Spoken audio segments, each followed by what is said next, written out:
எல்லோருக்கும் வணக்கம். நான் உங்கள் விஎஸ் கீதா பேசுகிறேன். அன்பே பலம், மனிதமே துணை. இந்த பதிவு என்னன்னா, என்னவருக்கு உடல்நலம் சரியில்லை அப்படிங்கிற பதிவு போட்டிருந்தேன். இப்போ எப்படி இருக்காருன்னா, நல்லா இருக்காரு, தேறியிருக்காரு, பரவாயில்ல. இப்போது என்ன அப்படின்னா, இது வரைக்கும் நீங்கள் காணொலியெல்லாம் கதையாக தான் கேட்டுட்ருந்தீங்க.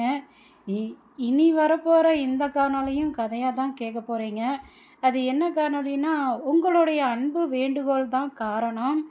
உங்களுடைய அன்பின் காரணமாக தான் இந்த பதிவு போட போகிறேன். நீங்கள் சொன்னதுனால. இரவு தேவதை பாகம் 1 நீங்கள் எழுத்தின் வடிவில் போட்டிருக்கீங்க. உங்கள் குரல் வழியாக கொடுங்க அப்படின்னு நிறையா பேர் கேட்டிருக்கீங்க. எனக்கு ரொம்ப மகிழ்ச்சியாக இருக்குது, சந்தோஷமாகவும் இருக்குது. மீண்டும் அந்த பதிவு மட்டும் பார்ட் 1 மட்டும் நீங்கள் உங்கள் குரல் வழியில் கொடுங்க, இன்னும் கொஞ்சம் வித்தியாசமாக அப்படின்னு கேட்டிருக்கீங்க. இது போக நீங்கள் இன்னும் வீடியோவாக போடலாம்ல, நீங்கள் ஸ்டில்லு மட்டும்தான் போட்டு கதை மட்டும்தான் சொல்லிகிட்ருக்கீங்க அப்படின்னு கேட்டிருக்கீங்க. வெகு விரைவில் நீங்கள் கேட்ட மாதிரி சீக்கிரமாக நான் பதிவு போடுறேன். வீடியோவாக போடணுன்னு தான் எனக்கும் எண்ணம். நீங்கள் கேட்டபடி உங்களை என்டர்டைன்மெண்ட் பண்ணுற அளவுக்கு வீடியோ போடுறதுக்கு நான் முடிஞ்ச வரைக்கும் முயற்சி பண்ணுறேன்.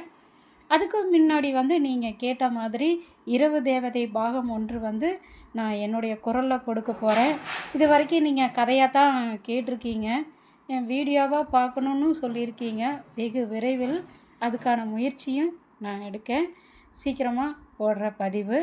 இப்போ நம்ம வரும் காணொலிகளில் இரவு தேவதையை பார்ப்போம். விரைவில் இரவு தேவதை பாகம் 1 எனது குரலில் உங்கள் அன்பின் வேண்டுகோளாக பணிவோடு கேட்டு போடுகிறேன். நன்றி.